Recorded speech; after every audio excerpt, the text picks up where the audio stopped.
My name is Fisel al-Harbi. I am 43 years old, and I come from Riyadh, Saudi Arabia. I want to tell you how it all began, the road I have traveled, the choices I have made. It all began when I was just 18 years old. I was driven by a silent rage, a fury that was building inside me against the United States, against Christians, and most of all, against Jews. At that time, I believed I was ready to die for Osama bin Laden. It was the year 2000. I had left behind the bright halls of the mosques of Riyadh and headed for the dust and heat of Afghanistan. I was seeking what they called jihad, and I firmly believed that it would lead me to paradise. Looking back now, I can see where that drive came from. It was my father's fiery speeches and most of all, the loss of my brother Khaled that lit that fire, and Khaled had died fighting for Al-Qaeda, and I just wanted to follow in his footsteps. I ended up in Kabul, one of the hotbeds of Afghanistan, and soon found myself in Al-Qaeda's training camps. To me, bin Laden was the hero the Islamic world had been waiting for. Every word he said hit me like fire in the chest. He talked about destroying the infidels, about purifying the faith, about defeating what he called the Great Satan, America. In that scorching heat, with my feet sunk in the dry sand of the desert, I believed it all. I never could have imagined that years later I'd be found by Jesus and saved from the abyss into which I had thrown myself. At that point in my life, I knew only one thing. It was my compass. And my zeal wasn't just mine. It was a reflection of everything I'd grown up hearing. Our home in Riyadh was a stone villa shaded by palm trees. My father was an imam, known for his furious sermon. His voice echoed beneath the golden domes of the mosque as he slammed his pulpit with rage.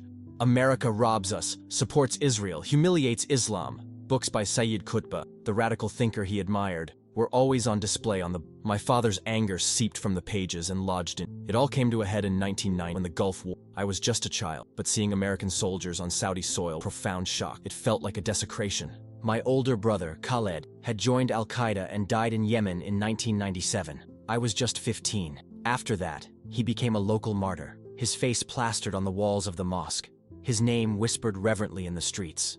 I wanted to be like him. I wanted my father to look at me with the same pride. Even school was a breeding ground for my teacher, Sheikh Omar, would show us videos of bin Laden as if they were sacred lessons. With his immaculate white robes and calm voice, bin Laden seemed to hold all the answers in the... I remember clearly the day he said, "America will burn." My chest tightened, and I began to dream of martyrdom. We read Qutbah, recited the Quran, and learned that anyone who was not Muslim was an enemy. One day I saw a piece of graffiti that said, "Light of the world." I laughed out loud and spat at it, mocking what I called Christian nonsense. Another time, a Jewish store near my house was burned down, and I clapped, as if it were a victory. My father saw me celebrate, and in that rare moment, he smiled. "Good son," he said, and that was enough to make me feel like I was on the right path. When I turned 18, I told him I wanted to go to Afghanistan. He blessed me with a long prayer and a heavy hand on my shoulder. My mother barely said anything. Tightly veiled and teary-eyed, she handed me a handful of rice wrapped in cloth and whispered, "Be like Khaled." I nodded, my throat tight, and stuffed Qutbah's books and a dagger my father had given me into my backpack. The next day, I boarded a flight to Peshawar, Pakistan. The heat hit me like a wall as soon as I stepped off the plane. The streets were alive with chaos. Vendors shouting, the smell of spices mixed with the fresh blood of goats being slaughtered right there on the sidewalk. There was no explanation. A bearded man with a hard expression simply grabbed me by the arm and put me in a car. We drove along a bumpy road, flanked by arid mountains that seemed to watch everything in silence. When we finally arrived in Kabul, it was as if another world had revealed itself before me. The misery was glaring. Houses made of mud, Taliban trucks trailing smoke, women with their faces hidden and their eyes glued to the ground. The air was heavy with the smell of diesel, burnt flesh and dust. In that moment, I knew for sure I had arrived. Jihad was now real. It was no longer talk, it was dirt, sweat, and gunpowder. It wasn't long before I was sent to a training camp on the outskirts of Kabul, a dry valley surrounded by dirty shacks, mounds of sand, and piles of Kalashnikovs. Men from all over the world were from Yemen, Egypt, Chechnya, and they all seemed united by a common rage. The instructor, Abu Hassan, was a small man, but his presence filled the camp. His eyes were cold, hard, as if nothing in the world could touch him any. He barked orders as he taught us how to assemble and disassemble rifles, prepare explosives, kill. "Infidels bleed like any other animal," he said scornfully. We trained until our bodies gave out. The skin on my feet cracked from running on the hot ground, and my hands already knew exactly how to hold a gun. At night, we chewed khat, a bitter herb that kept our eyes open and our feelings dull, and we prayed. We always prayed. 5 times a day, our foreheads pressed against the dry earth, thinking it was faith. But even here, amid the shouts and promises. There were moments of silence that would pierce me. Every now and then, I would see a little girl peering at us from behind a broken building. Her eyes were huge, full of fear and confusion. For a second, something would tighten inside me, but I would push it away. The mission is bigger, I told myself. Jihad cannot stop because of a child. Then one day, Abu Hassan took me aside. His eyes bored into mine as if searching for something. You have brains, Fisel. Bin Laden needs men like you. My chest nearly exploded. Bin Laden himself? A few nights later, I was driven to Kandahar. The road was long, dusty, and lined with Taliban flags fluttering in the wind. Finally, we reached a mud house guarded by armed men. Inside, in a simple room, I found him. Osama bin Laden. Tall, with clean white robes, a thick beard, and eyes that seemed to pierce through you. He looked at me and said, "Khalid's brother." I nodded, barely breathing. He spoke softly, but his voice filled the room. He talked about America, about how he mocked Islam, about his plans to strike at the heart of the enemy. He pointed to maps, showed pictures of the towers of New York. "We will show the world the power of Allah." I could hardly believe. Here I was, listening to the man I thought was the chosen one. "You will help," he said. "Messages, money, safe houses.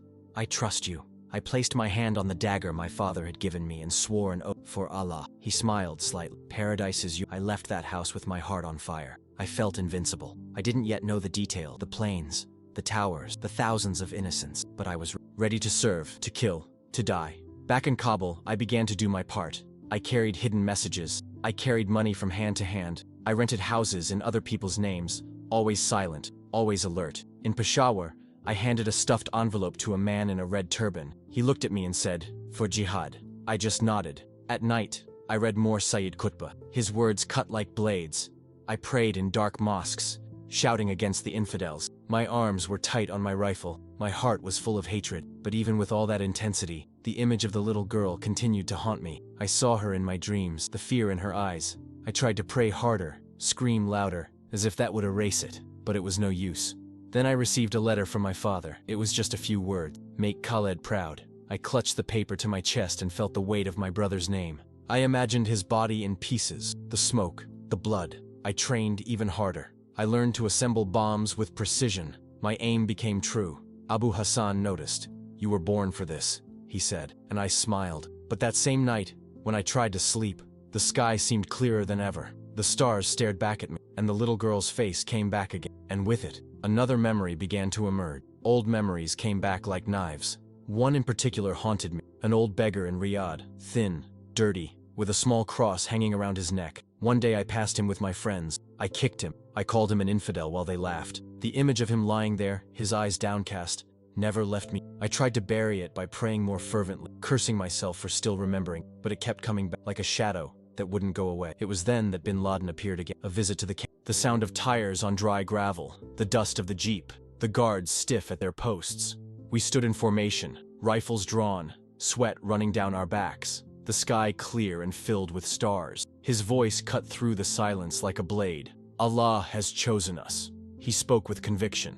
"America will fall to its knees. Islam will be exalted." When he looked directly at me and said, "Stay strong, Fisel," I felt my entire body shiver. His hand landed on my shoulder, and in that instant, I would have died for him. I swore silently, for jihad, for paradise, for glory. The images of the girl, the beggar, I erased them all. Only hatred remained. Soon after, I was transferred back to Kandahar. My role became more important. I looked after hiding places, finding safe houses for important figures. One of them was Muhammad, always quiet, his eyes intense, his documents hidden under his robe. "Allah guides us," he repeated, almost as if he were trying to convince himself. The place where we hid was stuffy, smelling of sweat and stale bread. Prayers echoed off the mud walls, and even there, I prayed, my forehead to the ground, asking for strength, but not peace. I didn't want peace. I wanted. Then came the alarm. American spies nearby. My fingers froze as I touched the dagger I had carried with me since Riyadh. There was fear but there was also certainty. I was where I was supposed to be. Bin Laden's voice still guided me like a compass.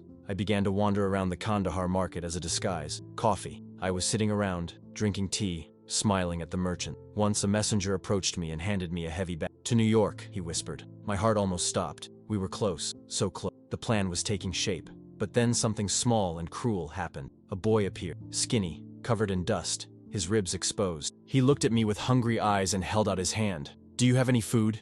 he asked, his voice broken. And I pushed him away. "Get out of here," I screamed. The boy stumbled, fell, and ran. But the sound of his crying stayed with me for days. Like it clung to me. I tried to kill it with more prayer, more fervor, more training. But the truth was, I felt guilt, and I hated it. I hated this feeling that was not part of the soldier I thought I was. By the end of 2000, I was fully part of Al-Qaeda. The men knew my name. My allegiance was certain. My mission was clear. My father sent another letter. "You are a soldier of Allah." I smiled when I read it. This was what I wanted to hear. Khalid's blood ran through me, but the nights were different. The sky was brighter. The stars were clearer. The girl from Kabul, the beggar from Riyadh, the hungry boy. These images came back to me more and more. I prayed until my knees ached. "Clear my mind, Allah," I begged. Abu Hassan noticed. "You are getting distracted, Fisel. Don't waver." I nodded, lied, kept pretending, but something inside me began to crack. Something small, hard to explain. A question whispered deep inside. What if this is all wrong? I ignored her. I gripped the rifle tighter. I clung to bin Laden's words as the only truth. In early 2001, I was more active than ever. Carrying money, receiving men, preparing the final details of what would become the greatest attack the world had ever seen. Kandahar was my home. The heat was constant. The dust lived in my lungs, and I was still just a kid, 18, consumed with the idea of destroying America. The memory of bin Laden's voice in that safe hiding place was still my fuel. His calm, his certainty. But sometimes the face of the boy in the market would come back. The frightened eyes. The same eyes that reminded me of the beggar with the cross. I hated it. I hated those cracks. But they were there, and they wouldn't go away. Kandahar was silent. Silence before the storm. The air in Kandahar was heavy. It wasn't just the dry heat or the dust that seeped in through the cracks. It was the smell of tension, of fear, of overly charged convictions. The smoke from the kebab mingled with the rumble of Taliban trucks, which rolled past like lumbering monsters, spewing smoke and authority. Our hiding place was nothing more than a mud shack, where the smell of inold and sweat stuck to the walls. I slept with my dagger at my side, like an extension of my own arm. Abu Hassan, my instructor, was different, stiffer, more tired. His beard, once coal-black, now showed white streaks like tiny scars of time. "You can be trusted now, Fisel," he said, looking at me seriously. "Don't disappoint."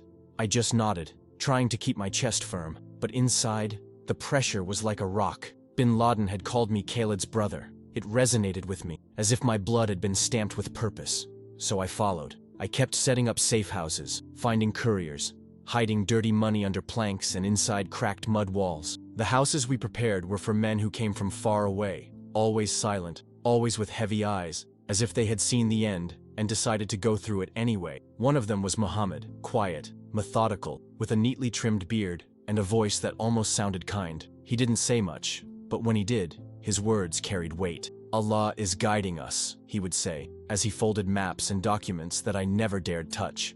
I helped him with everything. I delivered things. I brought food. I watched. Sometimes I thought about Khalid's bomb, how his body had exploded and become legend on the streets of Riyadh. I wanted that glory, that end, and Muhammad saw it. "You are young, Fisel," he said one night. "Heaven is near." His hand rested firmly on my shoulder. I smiled proudly, but my throat felt dry. We chewed the cat together, bitter as bile but making the world seem simpler. After prayers, we sang Allahu Akbar until the sky darkened completely. That united us.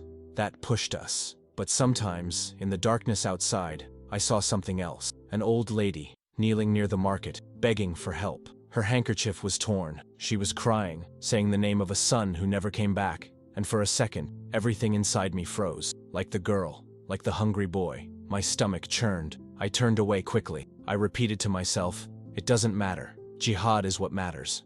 But that lump in my throat wouldn't go away. In the spring, I was sent back to Kabul. The road was a tortured trail of rocks and dust. The wind carried sand, and black flags with white calligraphy fluttered like warnings. The city was noisier, more alive. The shouts of vendors, meat sizzling on grills, goats bellowing with their throats open. There, in the middle of the crowd, I found the messenger. Black turban, blank stare, low voice. "New York," he said, thrusting a bag of heavy dollars into my hands. My heart almost stopped. The plan was moving, for real. I walked through the market like someone who lives there. Kefia. I stood there, cup of hot tea in hand, my dagger hidden under my clothes. A little boy saw me from the shadows, dirty, thin, with eyes too big for his small face. He held out his hand. He said nothing. He just begged me with his eyes.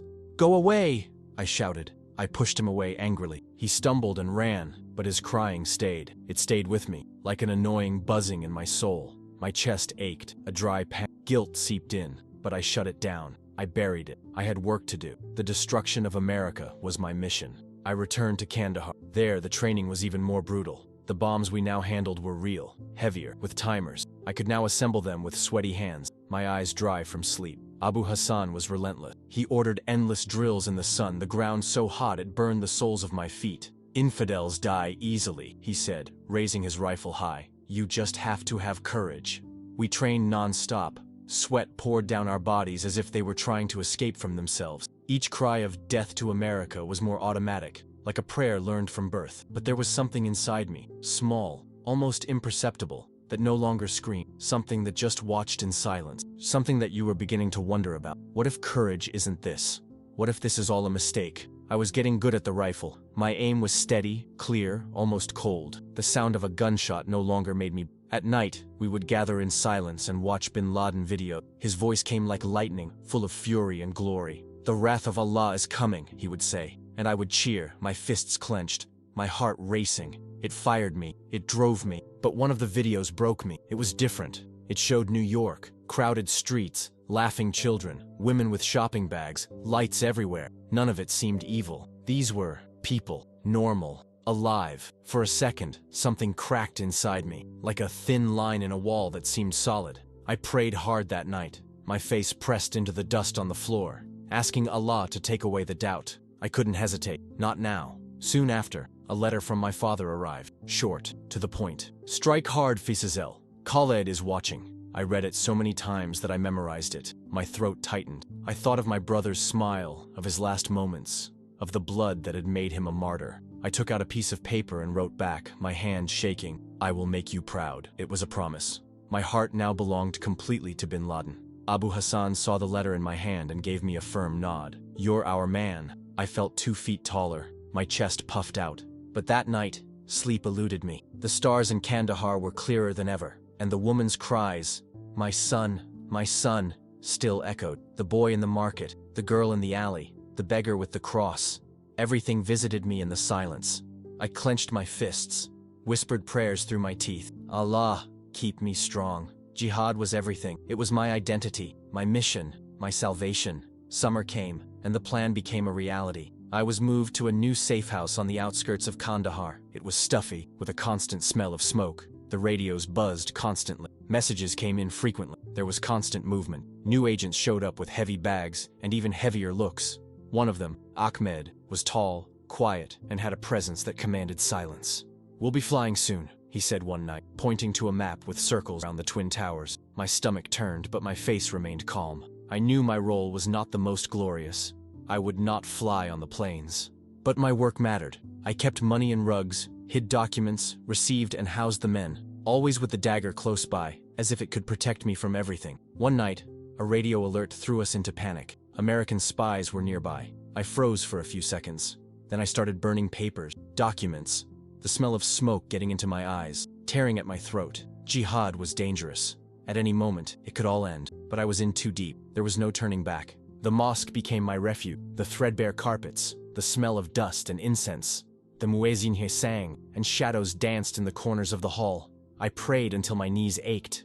The imam, Zayd, was a man of fire. His sermons were punches. "Allah hates infidels," he shouted, and his beard seemed to tremble with fury. I shook my head hard, repeating to myself, "America has to pay. They steal, they desecrate, they mock Allah." But one day, as I was leaving the mosque, I saw an old, torn, almost invisible poster stuck to a crumbling wall. It was from the UN, probably from years ago, almost completely faded, but one sentence could still be read: "Love your enemies." I laughed, loudly. I scoffed. "Christian lies," I said, ripping the paper off angrily. The others laughed with me, but that sentence, it stuck. It stuck like wet dust, like the graffiti like the boys crying. I hated it. I prayed harder. I belonged to bin Laden, only to him, only to jihad. So the day has come. September 11th. The air was heavy. It wasn't just the heat. It was something in the world, as if everything was holding its breath. I woke early. I prayed. I got dressed. The rifle was beside me. Bin Laden's plan was pounding inside my mind like a drum. Abu Hassan gathered the group together. His eyes were shining. "Today is the day, brothers," he said, his voice thick with pride. I didn't blink. I didn't tremble. My heart was beating like a war drum. I was ready, or at least, I thought I was. Jihad was alive. The hideout was like a swarming anthill. Everyone huddled together, their eyes fixed on the old TV that was flickering with Al Jazeera footage. New York City shone on the screen. Clean, proud, almost unreal. The sky was too blue. The Twin Towers were there, intact, for a little while. So, the first plane. The explosion was instantaneous. Fire, black smoke rising like a serpent into the sky. We shouted together, "Allahu Akbar!" It was like a goal in the final of a champion. We jumped, clapped, and slapped each other on the back. But before the echo could stop, the second plane arrived. The other tower was engulfed in flame, glass flying like... We applauded like crazy. Some raised their rifles. Shots fired into the air. Laughter, screams, delirium. America was burning before our eyes. Bin Laden's plan. Real, tangible, glorious. But then, the camera zoomed in. No longer the building, but the people. The coverage changed, and the TV was filled with chaos. People running through the streets, covered in dust, coughing, screaming, women bleeding, lost children. A man carrying the body of someone who seemed not to be. My chest froze. "Justice from Allah!" I shouted, trying to stifle the discomfort that was building. Abu Hassan laughed out loud and slapped me on the back. We danced, celebrated, but something inside me was starting to crack. Because then the faces came, cameras shaking, focusing on the terrified eyes of mothers. The bodies falling from windows, people jumping, preferring to die in the air rather than burn alive. And when I saw it, my stomach turned. I felt like throwing up. My hands went cold. Their screams, they were high-pitched, desperate. I froze. The girl on the cobblestone, the boy in the market, the woman on the street, it all came back like a punch to my chest. "They are infidel," I whispered, almost asking permission not to feel. My voice was shaking. I shouted louder, angrily, "Death to America," as if the strength of the words could kill the guilt building inside me. Kandahar exploded with joy. The Taliban marched through the streets as if they had won a 1,000-year war. Gunshots in the air, horns honking, victory chants. "Bin Laden is our lion," they shouted. The mosques were packed. Imam Zaydeh raised his hands as if summoning fire. "Allah has won," and everyone roared with him. So did I. But inside, something hurt. Those faces on TV haunted me like ghosts. I remembered my father's letter. I remembered Khalid's blood. I remembered the touch of Bin Laden's hand on my shoulder. This is jihad. This is what it means. And the guilt would ease a little, but it would never truly go away. That night we ate kebab in silence. We drank too much sweet tea, trying to forget the taste of fear. The radio spoke of Bin Laden as a prophet. His name was on everyone's lips. A brother, Omar, sat next to me. He was my age. He stared into space, not saying a word. "What happened?" I asked dryly. He took a moment, then murmured, "So many died." His hands were shaking. Those words hit me like a slap. They were exactly the words I didn't have the courage to say. "They were unfaithful," I said quickly, trying to be I gave him a gentle push, trying to wake him up. He just nodded silently, but his eyes said something else. They were the same as the boys, the same as the crying woman's. I ran away from the gaze. My stomach tightened. I screamed, "Allahu Akbar," louder that night. I wanted to bury it, drown the guilt, but it swam. It always came back up. A few days later I was sent back to Kababil. The market was electric. People were everywhere. The stalls seemed bigger, the chants louder. "America is burning!"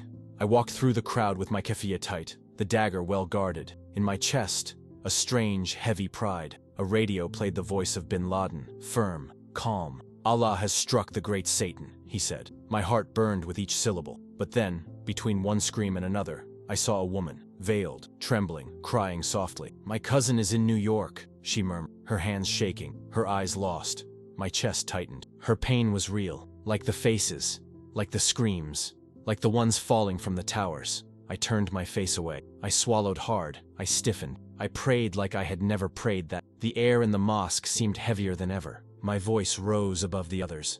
I shouted, "Allahu Akbar," as if that would cure me, as if there was still room inside me to kill the doubt. Jihad was my life. Bin Laden, my guide. But that crack, it wasn't just a crack anymore. It was a crack, growing. By the end of September, I was more than just a recruit. I was a pawn, an agent. The name Fisel was beginning to circulate among those who mattered. I moved money from city to city, hid men in silent houses, memorized routes, disguises, schedules. My steps became automatic, my voice hard. The fire of 9/11 pushed me, molded me. It was fuel. I received another letter from my father. This time he sounded almost moved. "You are the honor of our family, the heir of your college." I smiled, but something broke inside. My throat tightened. I tucked the folded letter into my breast pocket, along with Khalid's, worn, its edges yellowed. I slept with it close to my heart, but my sleep came heavy, broken, full of noises. The stars over Kandahar no longer seemed sacred. They watched me like cold, mute eyes.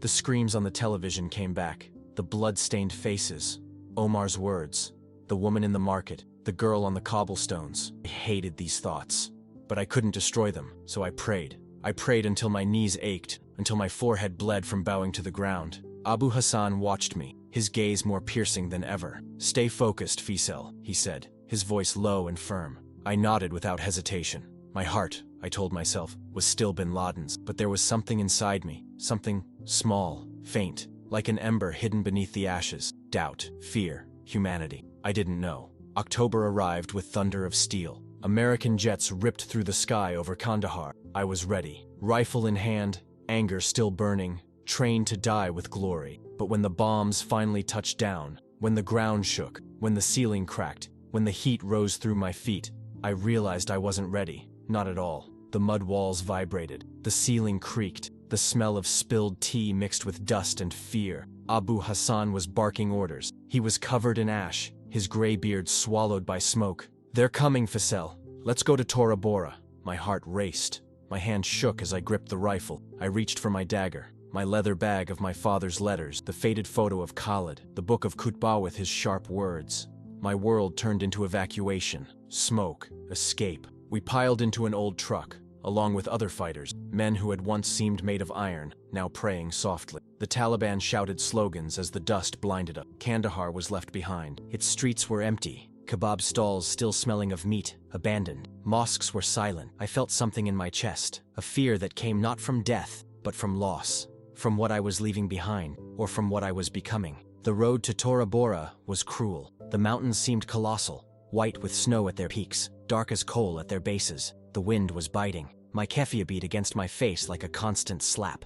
We passed through deserted villages, closed shops, broken windows. The country was beginning to bleed back. In the alley of one of these ghost towns, I saw a boy standing there, only his eyes visible beneath his dirty hood. He was looking at me silently. He didn't ask for anything. He just looked at me. Something about him, the thin shoulders, the look of restrained fear, reminded me of the boy I had pushed into cable. I closed my eye. The faces came back. The ones falling from the towers, the ones crying, the ones looking at me and saying nothing. I clutched the rifle to my chest, trying to silence the memory, forcing my heart to stay hard. Abu Hassan leaned toward me. His voice was a whisper of stone. "Bin Laden is alive, Fisel." I nodded. I didn't say anything, but something inside me was already starting to die. "We are still fighting." I nodded, as if that were enough to keep the world going. Abu Hassan's words anchored me. Bin Laden's handshake in Kandahar. That moment when I felt invincible. I kept clinging to it like a castaway on a plank. Tora Bora was the destination, a hiding place, a sanctuary, a last stand. I prayed silently, my breath shallow in the bitter cold of the mountains, trying to tell myself that jihad was all I had. It was all I had. The caves were plunged into darkness. The cold bit into the bones.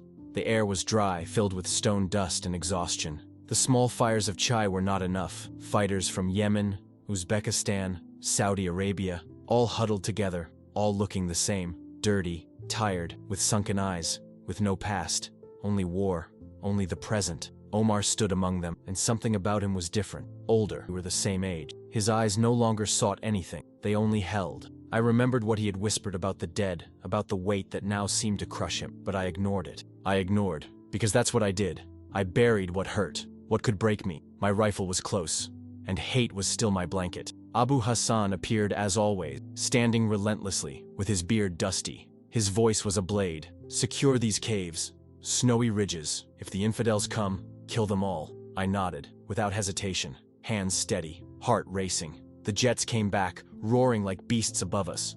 Bombs dropped, cliffs shook, rocks cascaded down. I huddled against the cave wall, my stomach churning. The fear was real, raw and present, but I told myself, this is the way. This is jihad. This is Bin Laden's fight. We fought and fought.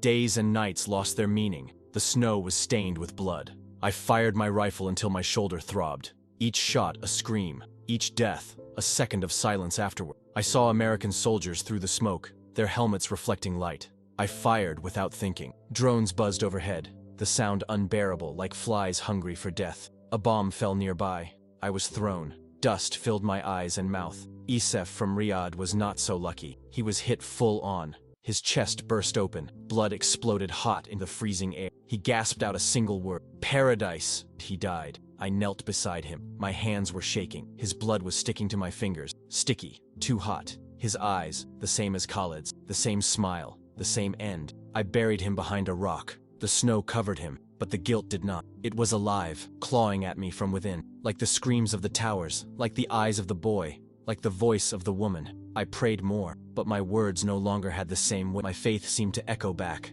empty. At night, the bombs continued. The icy caves became increasingly claustrophobic. We prayed in silence, on thin mats, our lips chapped, the tea weak, our hands shaking. Omar was beside me. He was breathing hard. His face was pale. He turned to me. "Is this what jihad is supposed to be?" he whispered. I grabbed his arm tightly. "Don't talk like that, Omar. You'll kill us." He nodded, but he didn't say anything else. He just stared into space, as if he were already dead inside. His eyes, the same ones that haunted me. Then the radio crackled. Bin Laden's voice, faded but clear. "Fight, brothers. Allah is with us." My heart pounded. That was all. That was enough. Or I wanted to believe it was. The next morning I was assigned to explore the mountain range. The snow crunched beneath my boots, the thin air burning my lungs. In the valley below I saw smoke, a village in flames, roofs collapsing, people running, women digging holes too small for adults. Baby-sized grave. I stopped, without breathing. A little girl stood alone. She was covered in dirt. She was holding a doll. Her face was hardened by cold. "My brother," she said, pointing to a mound of dirt. Her voice, it was the woman on the cobblestones. It was the screams. It was what I buried inside myself since Riyadh. I stood still. The rifle hung. My fingers froze. My stomach churned. Guilt hit me like an explosion.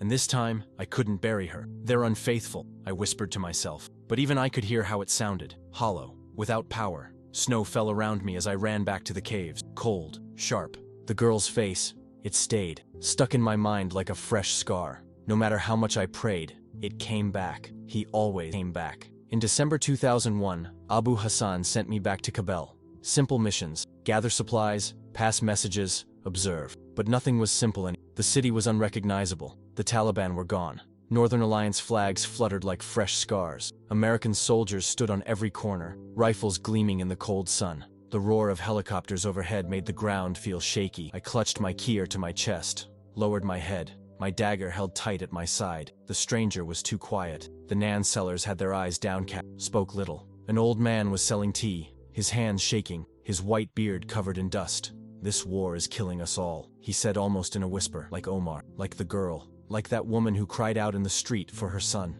I nodded. I didn't answer. I just kept walking. I took rice.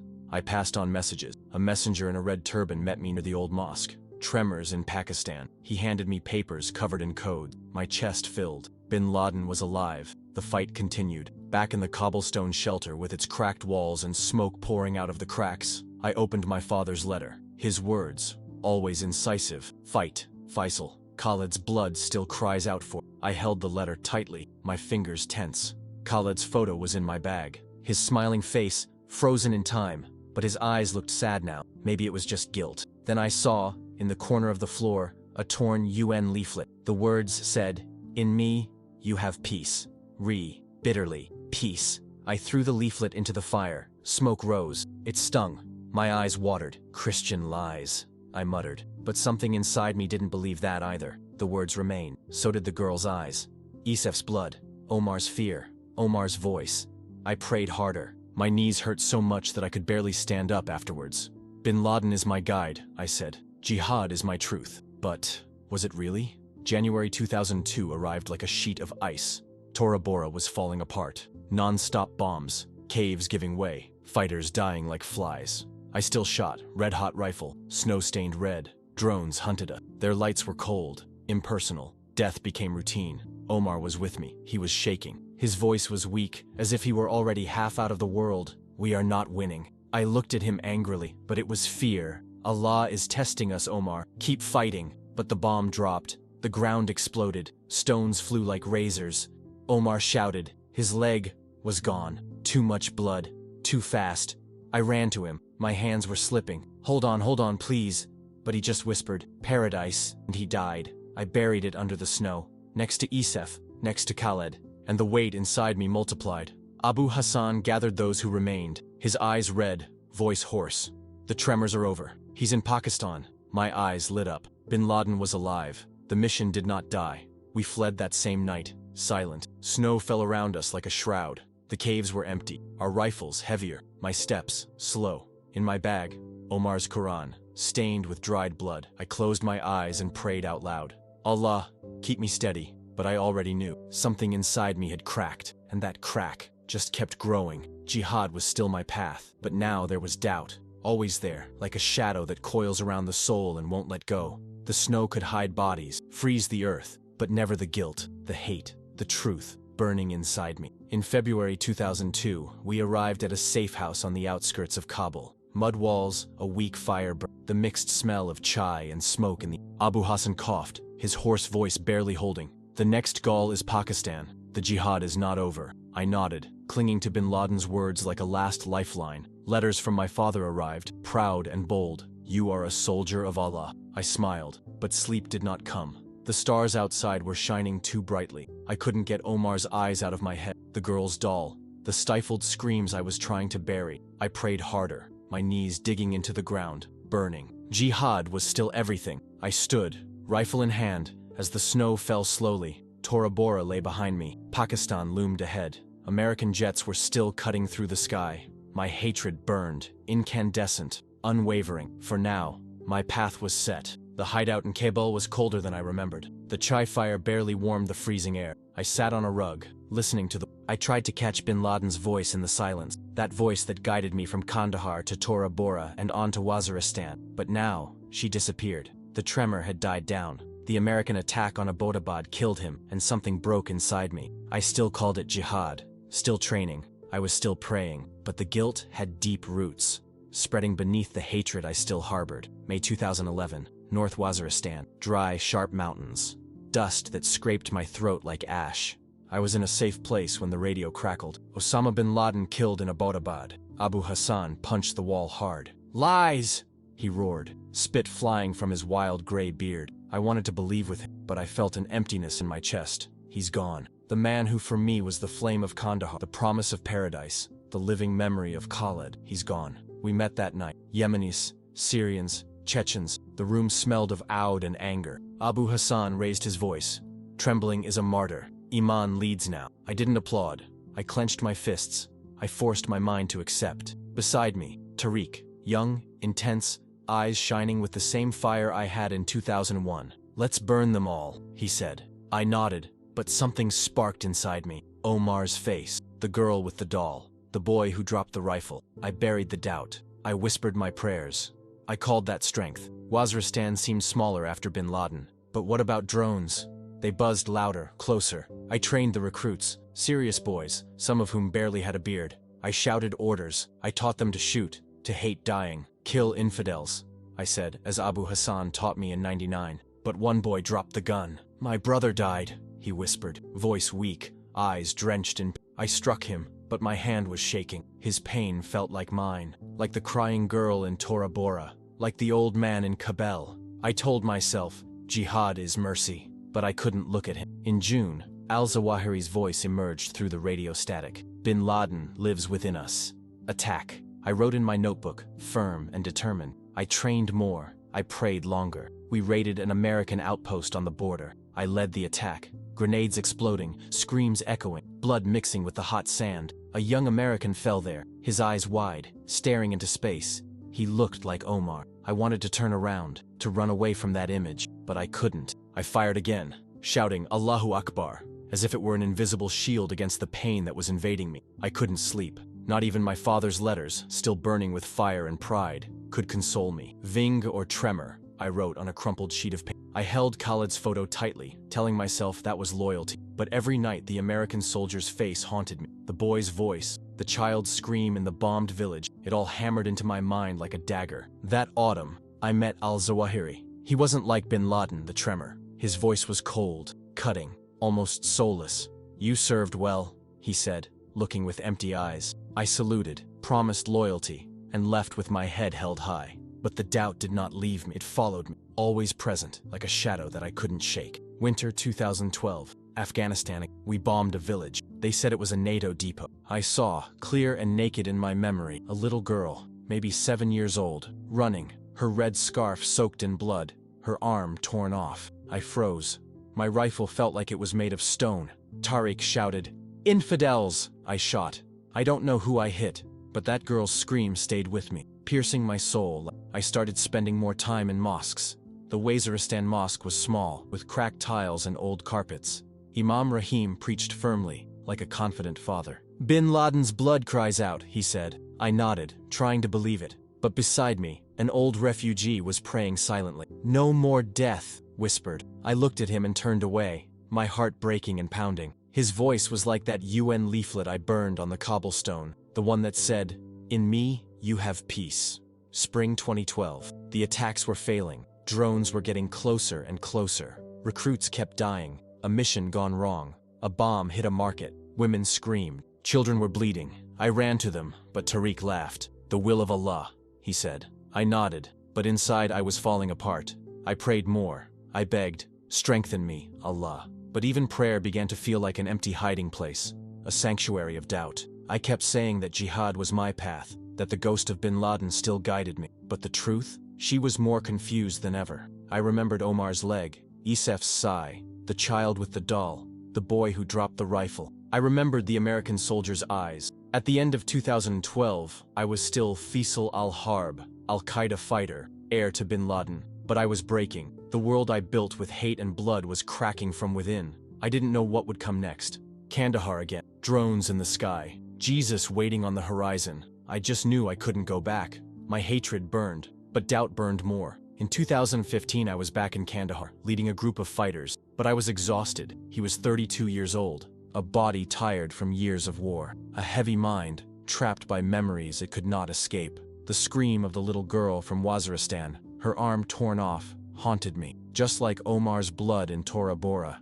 the faces of 9/11, the doll in that snowy village. Bin Laden's death in 2011 spurred me to fight even harder for al-Zawahiri, but it felt empty, an endless jihad, a macabre dance with death. I continued, rifle in hand, hatred guiding me, but deep down, I questioned everything. I didn't know anything anymore. The drone was about to change everything. Or maybe it was Jesus waiting to show me a truth I didn't want to see yet. All I knew was that I was exhausted, and something inside me was starting to break. Kandahar was dusty and stiflingly hot. The smell of kebabs mixed with smoke hung in the air, and Taliban chants echoed from a nearby madrasa. Our hiding place was a crumbling mud shack next to a mosque where children recited the Quran in soft voices. I commanded a dozen men, some young, some older. Al-Qaeda was already there, allied with the Taliban. We planned attacks on American patrols, NATO convoy, anything to hit the American. My dagger was sharp, my rifle always ready. Abu Hassan was still with us, though his cough was getting worse, and his hair had turned white, yet his voice was steady. "Keep fighting, Fisel," he said, his hand heavy on my shoulder. I nodded, trying to rekindle the flame I had felt in 2000, when bin Laden's words had given me purpose. But the flame was already fading. The days blurred together. Training, praying, hiding, planning. The drones droned incessantly overhead, the noise making me tense, my stomach churning. At night, I lay on my thin mattress, staring at the cracked ceiling and thinking about 9/11. Back then, I had cheered as the towers fell, felt invincible. Now those faces of women and children screaming and falling came back to me, vivid, heavy. I warded them off by reciting the khutbah, prayed 5 times a day, kneeling on a worn rug, my knees aching. "This is jihad," I told myself, but the words sounded hollow. The girl from Waziristan, her blood-stained red scarf, her scream, was engraved in me. One morning I walked through the Kandahar bazaar, my khair loop, trying to blend in with sellers and the scattered A young fighter named Bilal accompanied me, full of the same fire I had had in Kabul. "We will destroy America," he said, handing over money to buy explosives, his eyes glowing with that same fire they had before. I nodded, my throat dry, remembering Tariq's zeal in Waziristan, Omar's fear in Torah. "Great, Bilal," I said, my voice weary. Then a woman dressed in a black burqa walked by, whispering to her son, "God loves the world." Those words froze me, just as the old man's prayer in Waziristan had, or the UN leaflet I'd burned on the cobblestones. "Be quiet," I muttered, quickening my pace, trying to focus on the jihad. but the guilt had set in, sharp and unwelcome. In the hideout, we planned a major attack, an American supply convoy south of Kandahar. I spread out a map, my hands steady as I marked the roads. Bilal smiled cheerfully. This is going to hurt them. Abu Hassan coughed hard but said, Allah is with us. I forced a smile, but the face of the girl from Waziristan came back to me. Her blood splattered on the sand. I shook the image away, checked my rifle, led the prayer. Our voices echoed loudly, Allah Akbar. That night, sleep wouldn't come. The drone's drone grew louder, and the woman's words, God loves, lingered in my mind, nagging, unwelcome. The attack was a disaster. At dawn, grenades exploded, trucks caught fire, soldiers screamed. My heart pounded, the rifle burning in my hands as bullets sliced through the air. Then a drone approached, its shrill drone announcing disaster. Missiles fell, destroying stalls in a nearby market. Women fled, children cried. I saw a boy, perhaps 10 years old, with his leg mangled, blood streaming down his face, his eyes wide with fear, as if the girl from Waziristan had been reborn there before me. My stomach churned, my hands began to shake. Guilt washed over me like a cold wave. Move! Abu Hassan shouted, pulling me hard. We ran, the sand kicking up dust around us, my chest tight as if something were crushing it. The children's screams were louder than the falling bombs, a sound that tore me apart inside. Finally, we reached a new hiding place. The walls cracked, the chai fire nearly out. Bilal sat silently, his face pale, the fire that had once burned within him now seemingly extinguished. Those children, he whispered, his hands shaking. I gripped his arm tightly, my voice hoarse. This is war, Bal. Focus.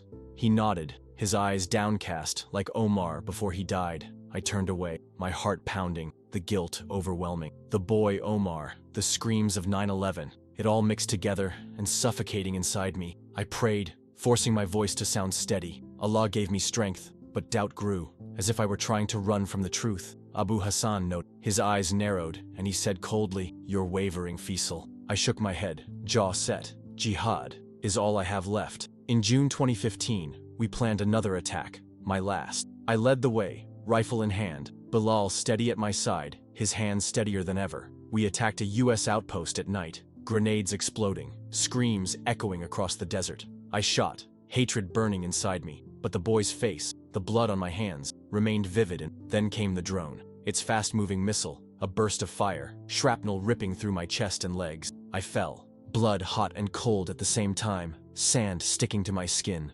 voices fading away. Bilal's scream echoed in the distance. The pain burned fiercely, my breath hitched. The darkness pulled me in. I thought about Khalid's bomb, Omar's eyes, the boy's cry, thinking that this was the paradise waiting. But I didn't wake up in paradise. I was somewhere, body still, mind away. A light appeared, bright, warm, unlike anything I had ever seen. A man stood there, tall, dressed in a white robe, his face serene, his eyes seeming to see right into me. Fisel, he said, his voice soft but full of strength, shaking me to my core. I knew it was Jesus, not just a prophet, something more real, tangible. My heart raced, fear piercing, sins weighing like stones. He did not hold me by the hand, but led me by thought, to a place of fire. Screams rent the air, hell burned. Jihadists cried. Bin Laden stood there, his face torn apart, crying. I understood. I was wrong. My chest tightened. Jihad was a lie. My hatred was a chain that imprisoned me. Then he showed me the sky, calm, bright, love in every corner. No bombs, no blood, just joy. Smiling faces, the market boy laughing, the girl from Waziristan free from fear. This is the truth, Jesus said, his voice smooth as silk. I am the way. Repent, live. Tears fell. My heart broke. My life, all wrong. I'm sorry, I whispered, seeing 9/11, the girl from Waziristan, Omar, Khalid. He smiled, his hand touching the light. God so loved the world, he said, with the same tenderness as the woman in the bazaar. Go back, tell them. The light went out. The pain returned, brutal, my body pulling me back to reality. I woke up 3 days later. A doctor was tending to me, bandages tight, chest burning. Shrapnel had broken ribs, torn my leg, but I was alive, hiding in a secret clinic in Kandahar. Bilal sat down next to me, his face drawn and lined from sleepless nights. We thought you were gone, he said, handing me some water. My hands were shaking, my throat too dry to speak. The face of Jesus still shone brightly in my mind, his words echoing loud and clear. I looked down and saw a small wooden cross in my hand, a piece of debris from the attacks. My heart raced. The fear was real, yes, but with it came a quiet peace, as light as the light I had seen in the sky. I hid the cross in my clenched fingers. The jihad that had consumed me seemed to have vanished. Abu Hassan arrived, coughing heavily, his eyes hard as stone. "You are weak, Fisel," he said harshly. "Fight, or you are finished." I nodded silently, but my heart was no longer with him. It was with Jesus. His truth was alive within me. I knew I had to escape this endless cycle of violence. A messenger handed me a piece of paper, a contact from the Australian National Health Centre, a name, a chance. My chest tightened. My fear was overwhelming, but Jesus' words held me steady. "Tell them." I prayed, not to Allah, but to Him, with my voice low, the cross still hidden. My life was changing. The dust of Kandahar was left behind. A new path opened up before me. After that drone strike, it all became clear. I had to get out. And by the end of 2015, I was heading to Canada. I was 32 years old. My body was tired, scarred by years of battle. My chest ached. The shards still reminded me of the wounds. But my heart had been transformed by Jesus. The vision of hell, fire, Bin Laden crying, and of heaven, peace, love, his voice saying, "God so loved the world." All of that stayed with me, driving me on. I could still hear the boys' cry in the Kandahar market, Omar's whisper in Tora Bora, the screams of 9/11. But Jesus' words were stronger. He told me to live, to tell the truth. Leaving Afghanistan was scary. The shadow of Al-Qaeda still loomed, but the cross I found in the rubble was my anchor. Toronto was a strange world, cold, gray, very different from the sweltering heat of Kandahar, the dust of Wasan, the sun of Riyadh. The CN Tower glowed in the distance, the streets alive with lights and voices in English, Arabic, and other languages. I stayed in a refugee shelter in Scarborough, with creaky bunk beds and the smell of samosas and coffee. My caseworker, Amina, was Somali, wearing a colorful hijab that glowed in the dim light. "You're safe, Fisel," she said, handing me a coat and a bus pass. I nodded, my throat tight, but the sense of security was still fragile. Al-Qaeda could be looking for me. My past was a shadow too heavy to disappear. I held the cross tightly in my hands. Jesus was my strength, his words echoing. "Tell them." Toronto was overwhelming. Cars honking, stores lit up. Tim Hortons on every corner, their sweet coffee so different from the chai I knew. My English was broken, my Arabic still thick with my Saudi accent. In the shelter I kept quiet, afraid of being recognized. A former jihadist, a murderer. At night, the sound of snow hitting the window kept me awake as my mind raced back to 9/11, the towers collapsing, the blood of that boy, Omar's eyes. The guilt crushed me, stronger than ever. But Jesus' voice came again, soft and firm. "Repent, live." I prayed silently, not to Allah, but to Him. The cross in my hand, my heart trembling. Amina got me a job cleaning a community center. I scrubbed the floors, my hands aching, but I felt each effort pulling me out of the darkness. I moved into a small, one-room apartment with thin walls, and the smell of curry coming from the neighbors reminded me that I was far away, but still connected. I took English as a second language classes, learning words like hope and future, stumbling over the pronunciation, but trying. One day, I saw a church near the center of town, the tower tall, the doors open. My heart raced. Fear appeared like a shadow. Churches were places of infidels. The old hatred whispered in my mind, but the face of Jesus, the peace I had seen, pulled me in. I walked in, my boots wet, and a pastor named John smiled at me, his gentle voice cutting through the silence.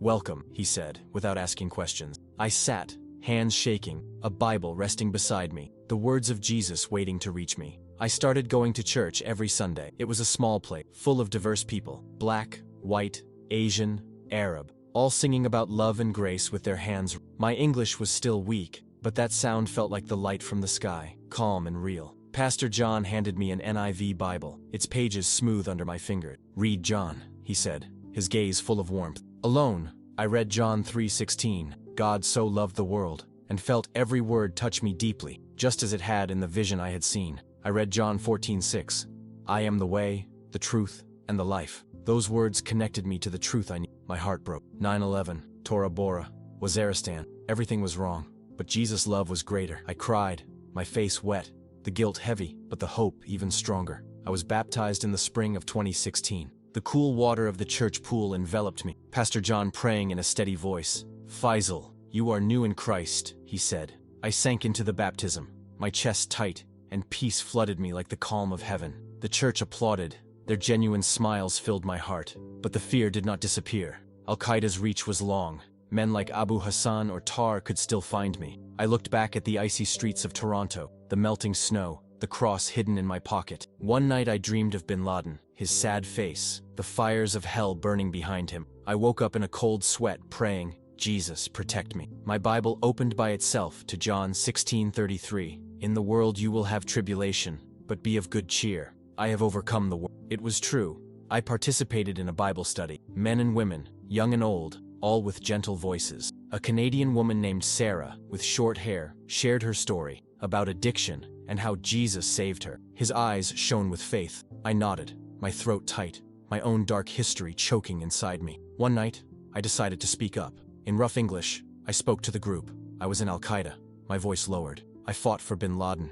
I hurt people. The room fell silent, faces still, my heart pounding. Then Jesus showed me hell, but heaven told me to. I showed the cross, with trembling hands. Sarah smiled, her hand gentle over mine. You are forgiven, Fisel, she said. They prayed for me, hands outstretched, guilt melting away, real Jesus in every word. The summer of 2016 in Toronto was warm, with green parks and laughing children, so different from the bombs of Kandahar. I worked hard, saved money, improved my English. Pastor John asked me to share my story at a church event. The room was crowded, my stomach churned, the fear acute. Al-Qaeda could hear my past, could destroy me, but Jesus' words echoed. Say. They pushed me. I stood, voice trembling, the cross clutched in my pocket. I was a jihadist, I began. The hatred of Riyadh, the applause of 9/11, the blood spilled in Tora Bora, Ian's children, the drone, Jesus' vision. People listened. Some cried, others nodded. Jesus saved me, I said. John 3:16, my foundation. They applauded. My heart overflowed. The fear is gone. My purpose became clear. But the challenges came, difficult ones. My Saudi family rejected. My father's last letter was harsh. You are dead to us. It hurt. The photo of Khaled, my only link to the past. But Jesus was my family. I have received threats, anonymous, possibly from Al-Qaeda. Traitor. One night, they scratched on my door. I moved to a new apartment, the Bible always nearby, praying, Jesus, protect me. Canada's rules were strict. Refugee documents, job search, cold winters. My lungs weakened by the shrapnel. The church helped me with food, coats, friends. Sarah invited me to dinner. His children called me Uncle Fisel. Their laughter, like the joy of heaven, real peace. In late 2016, I shared my story widely. Churches, community centers, a small radio show. They called it Jihad for Jesus. My voice louder, my English better. I held the cross steady, speaking of the fires of hell, the light of heaven, the love of Jesus. Some Muslims became angry. Some Christians hugged me. Others were curious. I worked with Amina, helping refugees, men like me, scared and lost. There is hope, I said. Open Bible, John 8:12. From graffiti in I am the light now. True. The guilt persisted. The faces of 9/11. The boy's blood. But Jesus' forgiveness was greater. My redeemed past. I was in Toronto. The snow was falling. The tin tower was shining. My breath cold in the air. I was free. Not just from Al-Qaeda, but from the hatred, guilt, and lies of jihad. Jesus' calling was my life. Viva. Tell others. I didn't know what was coming next, but I knew who was guiding me.